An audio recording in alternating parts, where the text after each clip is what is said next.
টুটুল, তোমার এখানে এটা আমন মৌসুমে এখন তো মাড়াই করা চলছে। হ্যাঁ, আমার মৌসুমে নাড়াই কাটা চলতেছে। এটা কি ধান লাগিয়েছো তুমি আমনে? এরারাইজ ধানি গোল্ড।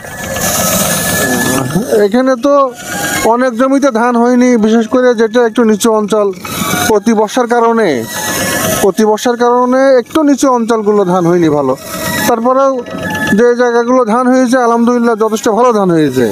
তো তোমার এখানে কতটুকু জমি? এখানে আপনার 30 কাঠা জমি আছে। 30 কাঠা জমিতে কতটুকু ধান হবে আশা করছো?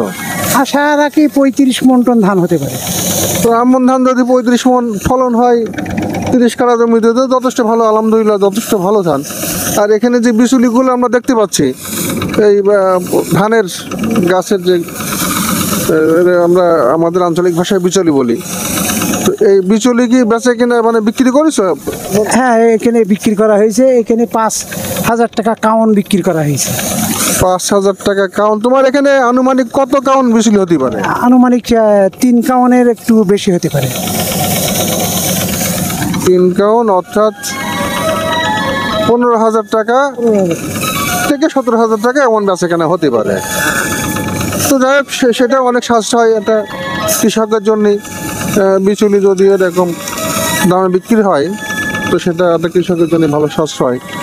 সব মিলায়ে একটা চাষি যদি নিজে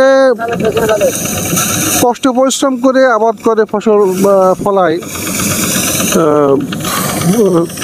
সময় মতন সার মাটি দেয়, কীটনাশক প্রয়োগ করে, তাহলে ধানের ফলন অবশ্যই ভালো হওয়া উচিত, নাকি বলো? হ্যাঁ, এটাই বাস্তবতা। দেখা যাচ্ছে যে আপনার সঠিক পরিচর্যা নিলে অবশ্যই ধান ফলন ভালো হবে। এবং দেখা যাচ্ছে যে সব সময় তার খেয়াল রাখতে হবে, স্প্রে দিতে হবে, আপনার সার পানি এইভাবে নিয়মিত দিয়ে গেলে ইনশাল্লাহ ধান ভালো হতে হবে। ধান ভালো হবে।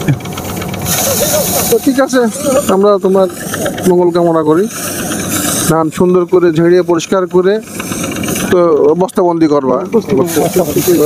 হ্যাঁ, বস্তাবন্দি করবো, গুঁড়ো বস্তাবন্দি করে তারপরে বাজারজাত করা।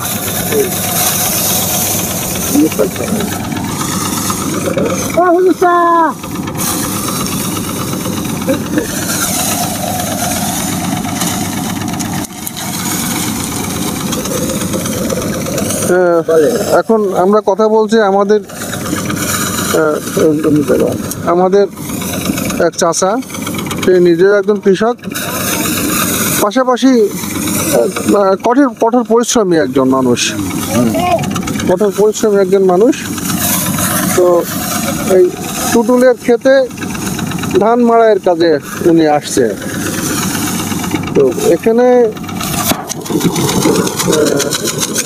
ধান মাঝে মাঝে বেঁধে যাচ্ছে দেখছি মেশিনে। ও বাঁধবে, ও নরম রেস্ট একটু বিছলি আর একটু এই কারণে বেঁধে আবার নরম আছে। তো তাহলে এটা একটু সাবধানে, ভালো তো ওই ধানটা ভালো এই জন্যে তো একটু সাবধানে কাজ করতে হবে।